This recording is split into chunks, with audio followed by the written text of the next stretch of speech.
من شوهر خواهر آدینه محمورات عبدالله حسین زاده و استقامت کننده دهه حیات نو جماعت دهات حصار شهر حصار می باشم.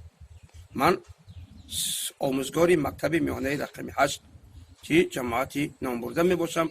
همراه عائله‌ام، همراه فرزندانم، ما عائله آموزگار هستیم. من همین را گفتنی هستم که 100 مسجد و 100 رباط آباد کنی، 100 بنده به زر خری و آزاد کنی، 100 روز به روزه باشی و شب به نماز، بهزان نبود که یک دل شاد کنی.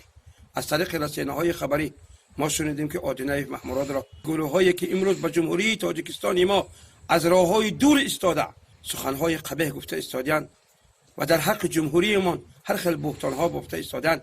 من گفتنی هستم که آدینه محمورات را به سیاست خودشان، به سیاستی که اونها کرده ایستادن از راه‌های دور خوش نکنند.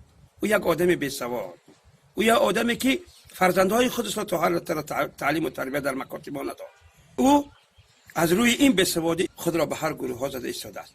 واقعی که مادر خود را در روز تعزیه مادر با همراهی شخصا خود من از سببی که مادر خود را گرفته در شبکه‌های اینترنتی پرتو گویا که با من تعزیه بیان کنند، انا اینجا بود بی‌سوادی او، انا اینجا بود به تعلیمی او، انا اینجا بود از روی تعلیم نگرفتن و آدابی او که او با همراهی ما در اونجا بسیار سخنهای قبیح گفت، ما را از بالای گویم جنازه مادر راند. لکن چیکار کنیم؟ هرچند که نباشد مادرمان است، مادری عائله‌مان است، با آمدیم اشتراک کردیم. من برای همینم گفتنی هستم که از زبان خودم گفتنی هستم که او امروز بی‌سوادی خود را استفاده برده با یک کاری بدی رفت که او را می‌سازیم به محکمه کشیدن.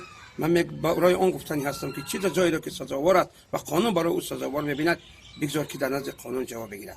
اگر از خشت عالم خانه سازی، اگر مال جهان یابی ببازی، برکت گه نیابی در دو عالم، پدر مادر نباشد از تو راضی. او خانه الهیده دارد، او در نهایت گویم همراه دیگر فرزندان عائله زندگی میکند، لکن خرخشه او همراه برادرها برای زمین خانه بود. از روی همین برادرها هم با او سخن نمیکنند. او که میآید ما یا برادرها از خانه برآمده میرویم، او با یگان تایما سخنی ندارد. برای همین من خواهش کردنی هستم که هر یک کاری که میکند بگذار در نزد قانون جواب شد.